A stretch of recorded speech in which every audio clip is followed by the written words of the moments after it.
Salam, selamat pagi semua. Assalamualaikum warahmatullahi wabarakatuh. Om Swastiastu, Nama Budaya, salam kebajikan, salam Pancasila. Pertama-tama, saya mau memperkenalkan diri kepada kita semua agar kita dapat saling mengenal. Nama saya Yekoba Atakawi SPDK.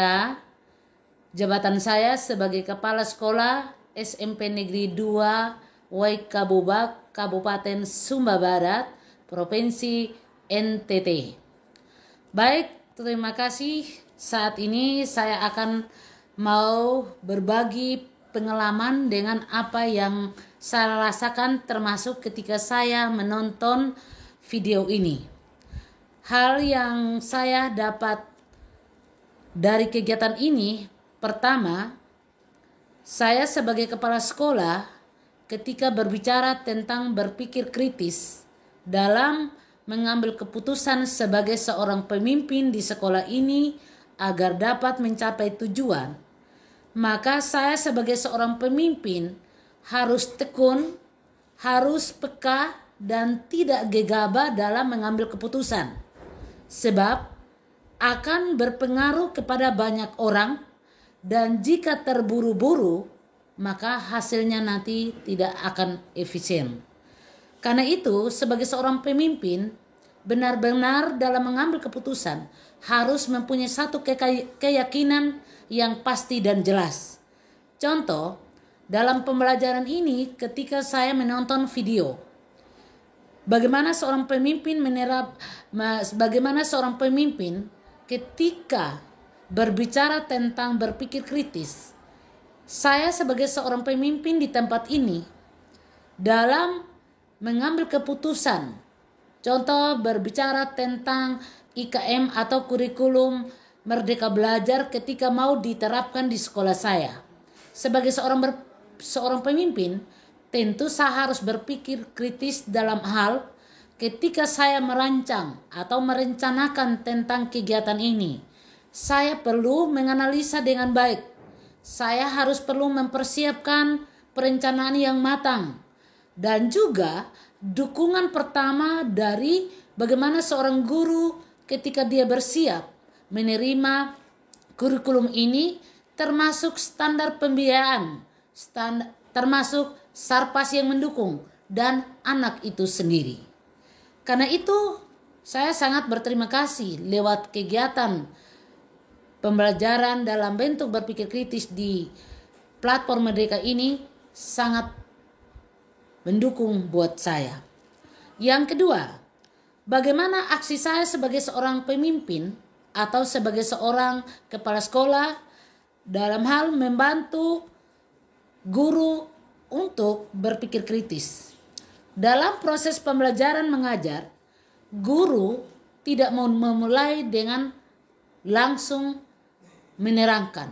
Tetapi paling tidak, dia harus memulai dengan latihan pertanyaan pemantik agar anak yang dipersiapkan untuk menerima pembelajaran benar-benar bisa dapat membedakan mana fakta dan mana opini. Contoh, ketika dalam video ini menjelaskan tentang suhu badan saya 50 derajat. Itu dalam bentuk opini. Tetapi prakteknya belum, karena belum dilengkapi dengan bagaimana mengukur suhu tersebut. Karena itu, guru di sini mempunyai peranan yang sangat benar-benar membuat sebagai fasilitator untuk mendidik anak, dan anak tersebut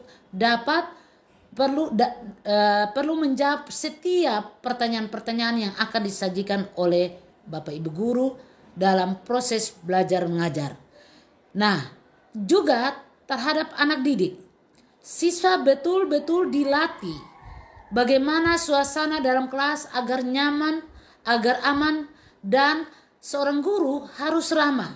Sehingga ketika muncul pertanyaan yang menggali anak untuk ingin tahu, maka di sini kita dapat melihat ada feedback bagi guru dan siswa.